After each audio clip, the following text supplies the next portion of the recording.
Extraordinary Phenomenon Investigations Council presents Epic Voyages. Come join us as we enter and experience the great mysteries of the world with tonight's host, Jim Mars.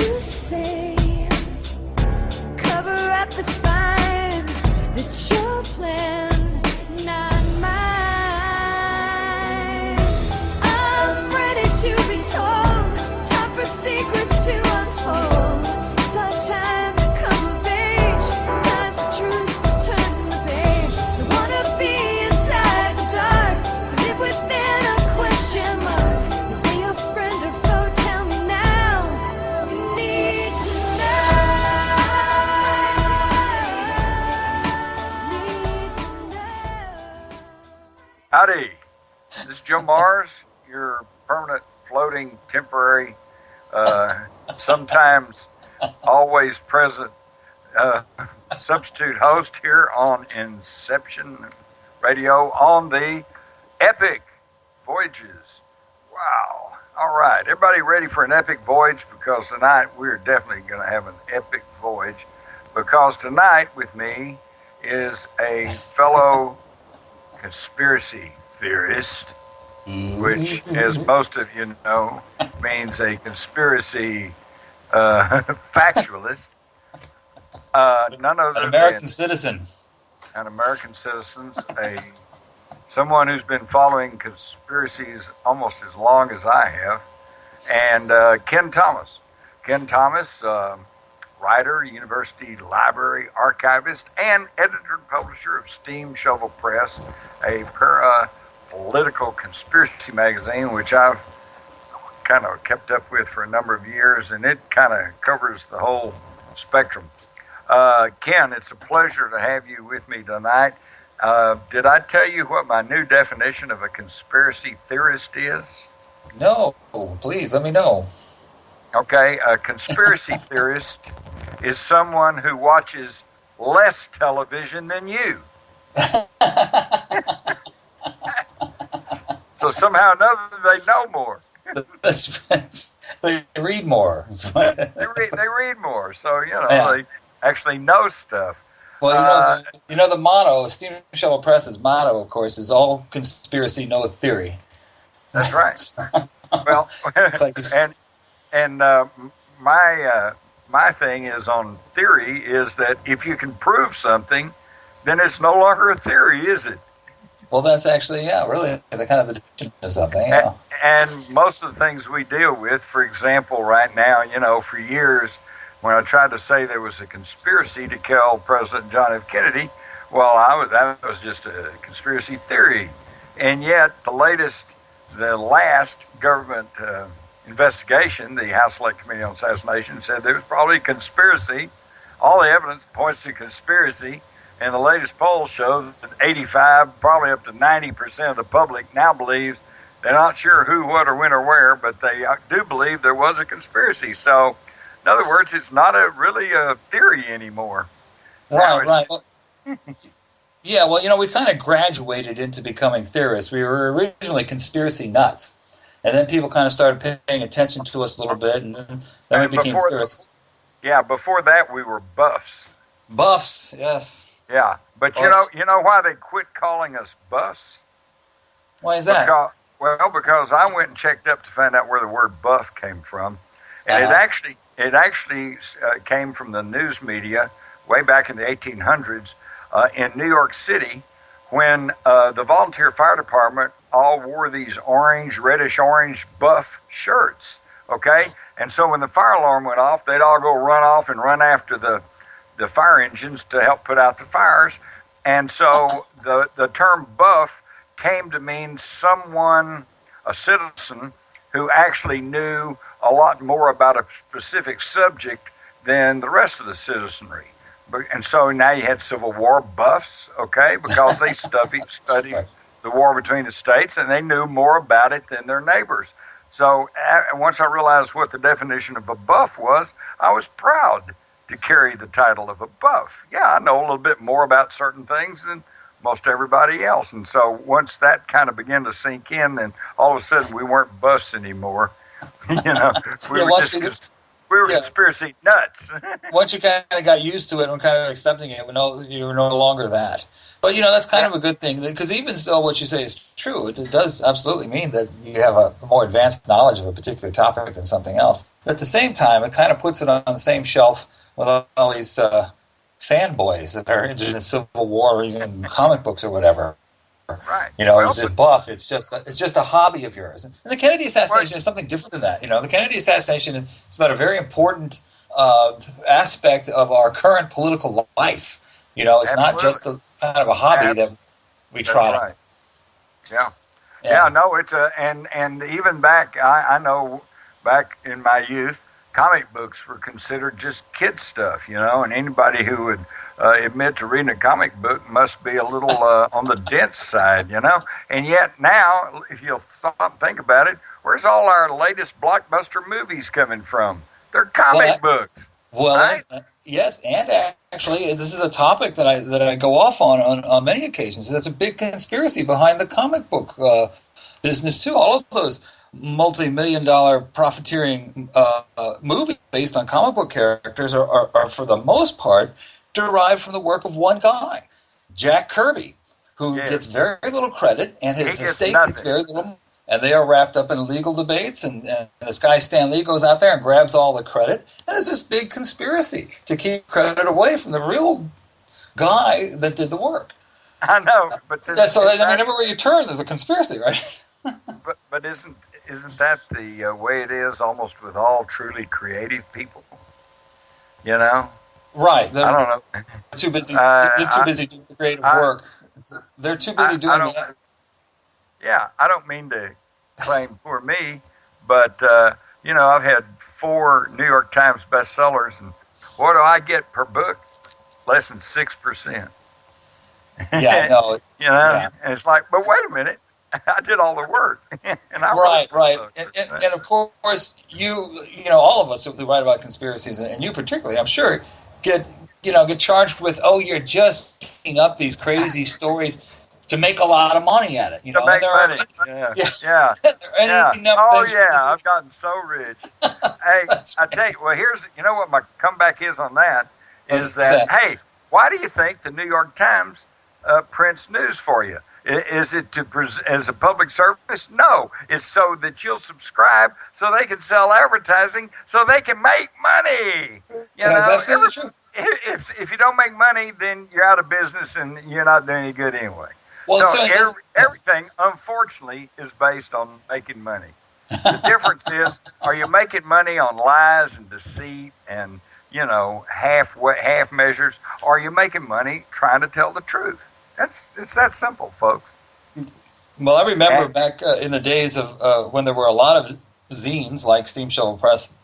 There was one called "The Lies of the Times," and it was just totally devoted to exposing what was distorted and what was just outright wrong in the reporting of the New York Times. I don't know whatever happened to that zine, but I don't know, but there's I think I put this in one of my books. It's great. Somewhere back about 1898 or something like that, right on the front page of the New York Times, where they say Volume 21, edition 214 or something like that. Somebody made a goof, and the goof got picked up, and it was never corrected up until about 2005 or six or something like that. So, in other words, for about 100 years, the New York Times is telling you a lie right on their front page. You know, but of course, nobody hears it put in those terms. right, right. Well, And you're hitting a sore point with me because my editors in New York, okay, mhm. if I cite the New York Times, I'm never questioned about anything. But if I cite, say, Kenn Thomas and your wonderful book on the octopus, along with the late Jim Keith, then it's like, well, who's that? Well, have you got 3 other people who can say that? Well, how do we know that's true? Well, it's like, what the hell? In fact, I went to look at your Wikipedia notice, and Uh-huh. there's a big stripe on there that says the topic of this article, which by the way is Kenn Thomas, may not meet Wikipedia's notability Yeah, it may guidelines not be for notable enough, biographies. right? It says anybody can establish notability by adding reliable secondary sources Here's another story on how you cannot trust the media.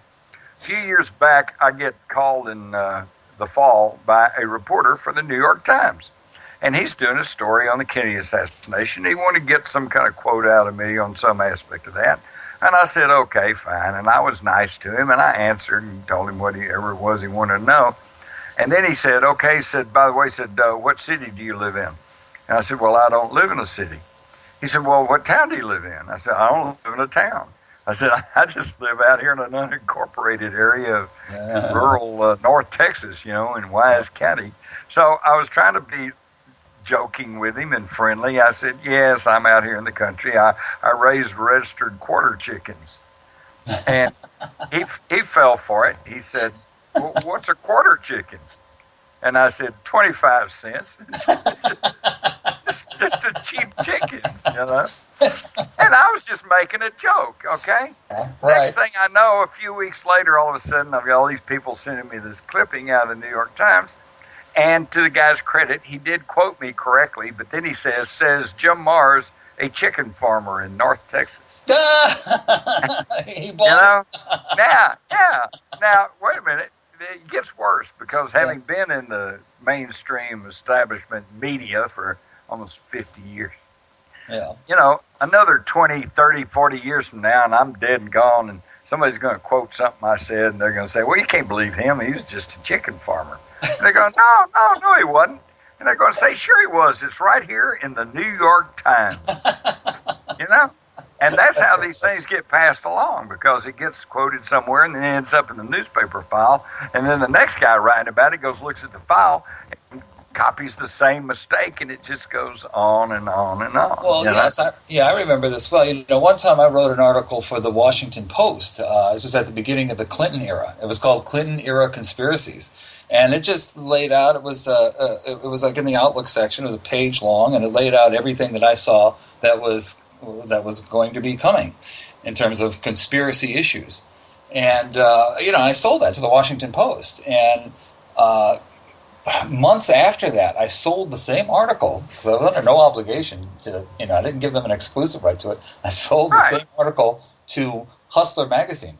and they paid me like 3 times as much. So it just goes to show you that it doesn't really matter, who's publishing it. They're all, the whores of the media, as it were. Right. And what happened shortly thereafter was the article itself, the one that was in the Washington Post, became part of a White House study of how conspiracy news emerges in the media. It was called the commercial stream of conspiracy information, or something like that.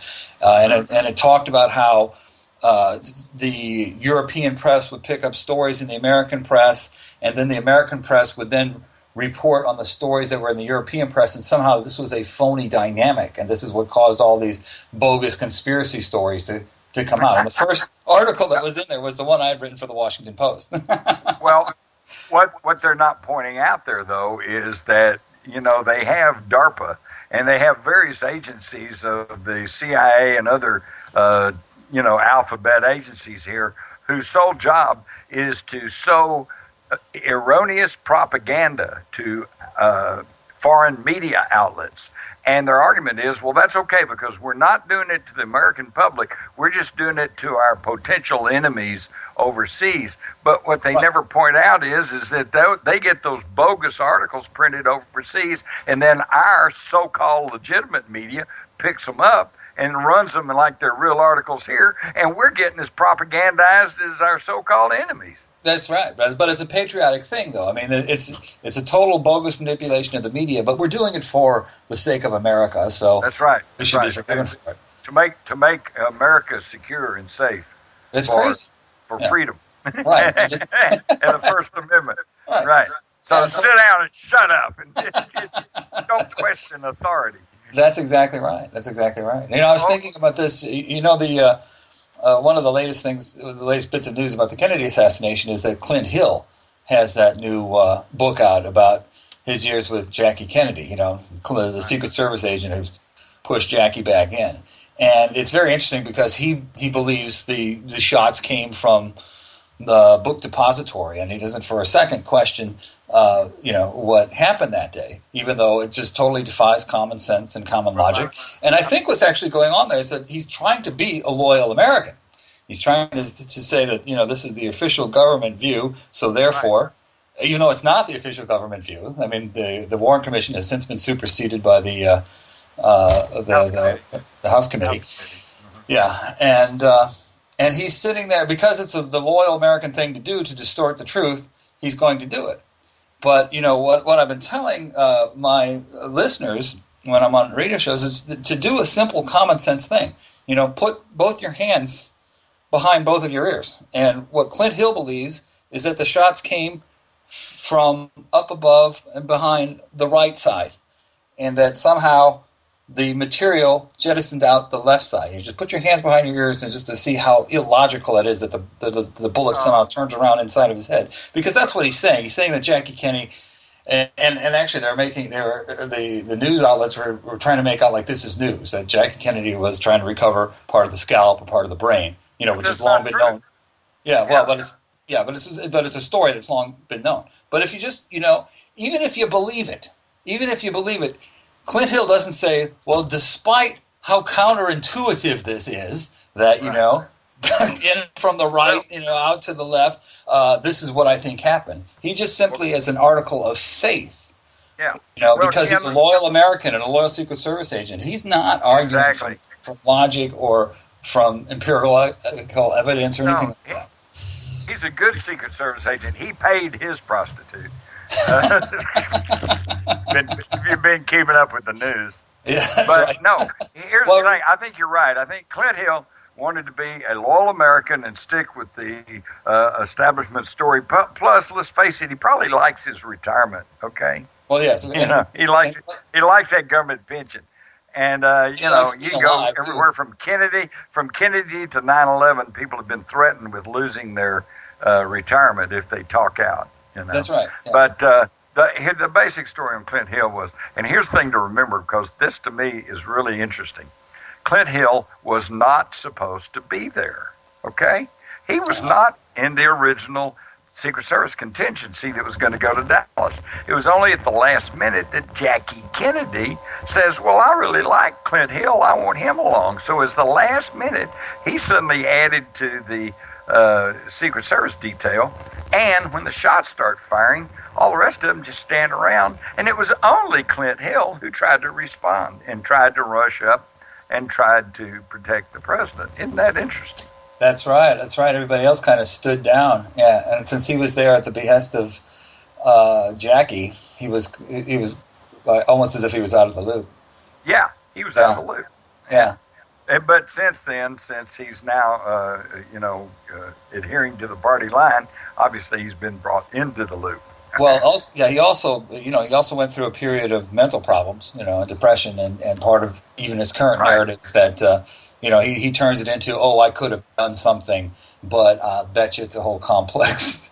It's more complex than that. Yeah. It also, I doubt seriously in his new book, and I'm speaking out of turn here because I have not read that, but I doubt very seriously that he actually goes into great depth and detail about his true relationship with Jackie Kennedy.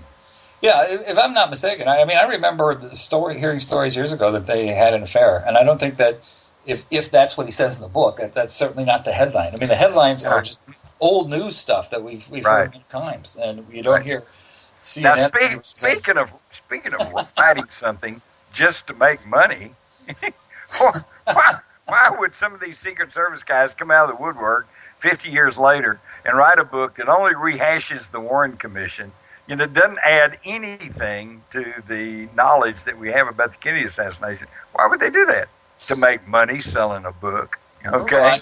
Right. I mean, the thing that you and I are always guilty of, no matter what we do. The very thing that you and I are accused of. Well, Ken, let's take off on a different slant here. Sure. I want to hear. Tell us just briefly a little bit about your background, and tell us what got you into the conspiracy genre. Well, was there one thing, or did it just kind of evolve? Well, it goes back to my teen years. Actually, as a teenager, I got interested in the comedy of Lenny Bruce, who, by the way, actually he did a whole bit about I don't know if his take was right on it, but he did a bit about Jackie Kennedy. He saw the pictures of her going out the back of the limousine, and he said, and they were saying in Time magazine what a noble thing she was trying to do, and his perception of it, she was trying to, quote, haul ass to save ass. She was trying to get out of there, and that the media was presenting a false image. He did a whole bit about that. But yeah. Well, let me just straighten everybody out about that, because that's an issue that I really dug into. And here's the bottom line. The media, mass media, has been deceitful about that all the way down the line.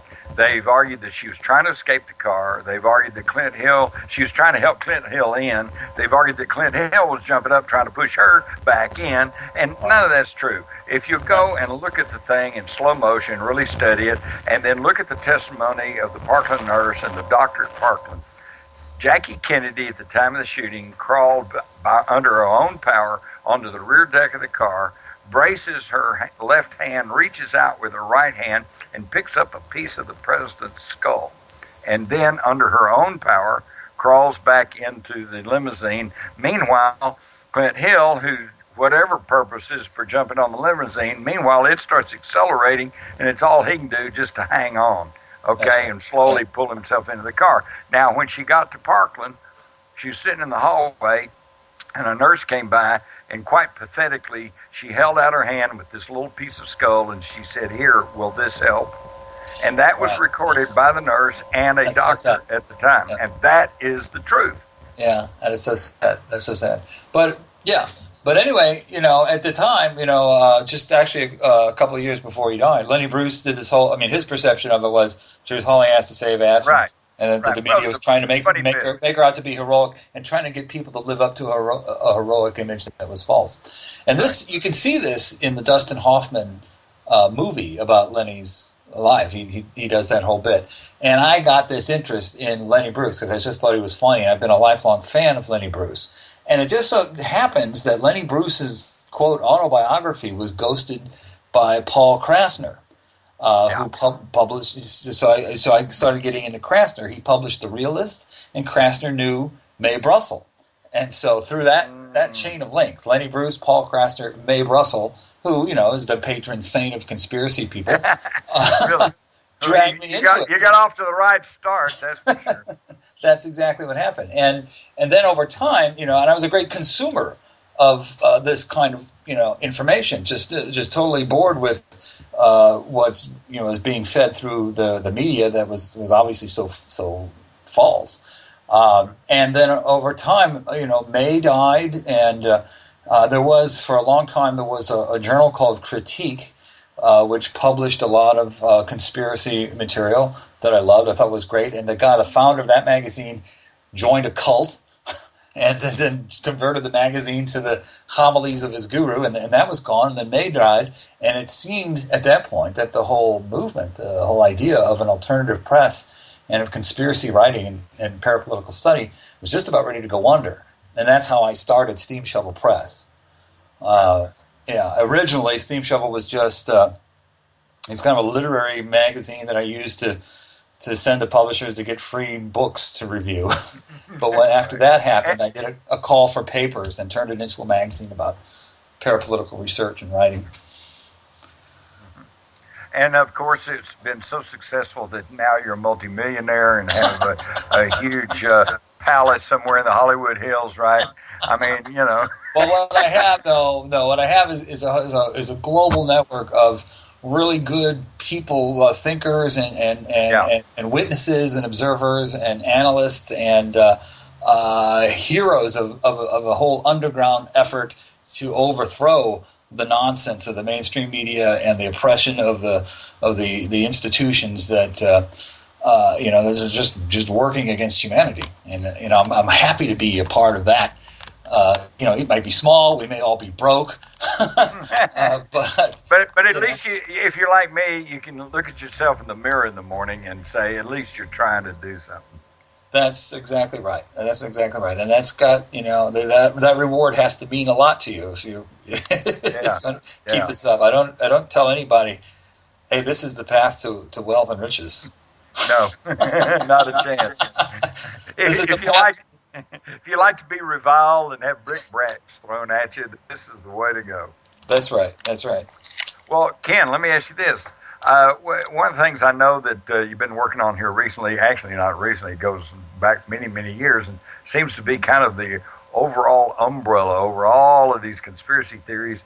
Tell the folks here, and most of them may not have ever even heard of it. So explain a little bit about the Gemstone File, Oh, and then tell us your take on the whole thing. But you're going to have to explain it, okay? And good luck, because I I'm not thought sure I could explain it.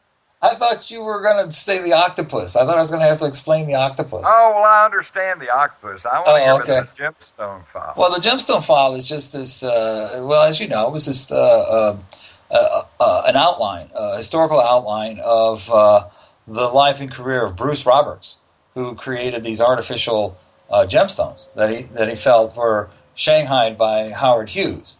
And through a series of letters, he outlines how he felt that Howard Hughes had been overtaken by the international mob headed by Aristotle Onassis. And so he weaves this whole story about, and of course Onassis' connection to the JFK assassination. It's just like a whole side story. It's not, what's interesting to me about it, it's not a central piece of what I write about, but the one book that I did do on it, called Inside the Gemstone File, also reproduces something called the Kiwi Gemstone File, which was an Australian outline that was very similar to it. It was a timeline of behind-the-scenes kind of things that laid out the Danny Casolaro story and talked about the connection between Casolaro and Pine Gap, which was the Area 51 of Australia. Right, and so this all kind of ties into Oswald and leads us into the octopus research in many ways, because it deals with Pine Gap, which is historically connected to the selling of the F-111, which is basically Garrison's theory about why Kennedy was killed, right? Because of the contract. Which was known as the TFX at the time. Right, and it was a big scandal with Johnson getting a payoff and probably was about to lose his job in government, but then Kennedy got killed, and that was the end of that. That's right. And then the central thing, the thing that's kind of laid out in the Kiwi Gemstone and connects up to the Gemstone File, is the idea that the contract for the Technical Fighter Experimental was supposed to go to Boeing, but instead Kennedy gave it to General Dynamics. And Jim Garrison's idea was that Fred Krisman was technically in the employ of Boeing when he shot Kennedy from the grassy knoll. Right. Yeah. Now, except, see, this is where it really gets complicated, because Fred Lee Krisman also figured into the Jim Garrison investigation and was pouring money into right-wing causes there in New Orleans, and yet he, going back into the 40s, was one of the instigators and one of the primary sources of what's come to be known as the Maury Island incident, which was a UFO thing that happened up in the Seattle area, right? Right. Now, now you talk about conspiracy starting to get tangled up here, Right. Well, this is my current book, right, Jim? JFK and UFO, military-industrial conspiracy from Maury Island to Dallas. Right. And it details all of these connections. That's been out, about a year now? Not even that long. Yeah, even less. Yeah. Well, we have a UFO orientated audience here with the Epic group, and so if y'all want to see this blending of military industrial conspiracy, JFK assassination, and UFOs, be sure and get a copy of JFK and UFO military industrial conspiracy and cover up from Maury Island to Dallas. And when you see the interconnectedness of some of these people, like Guy Bannister, FBI, who was also involved in this UFO case, it's like, holy cow. This is the real underbelly of the United States of America, totally opposite to the song and the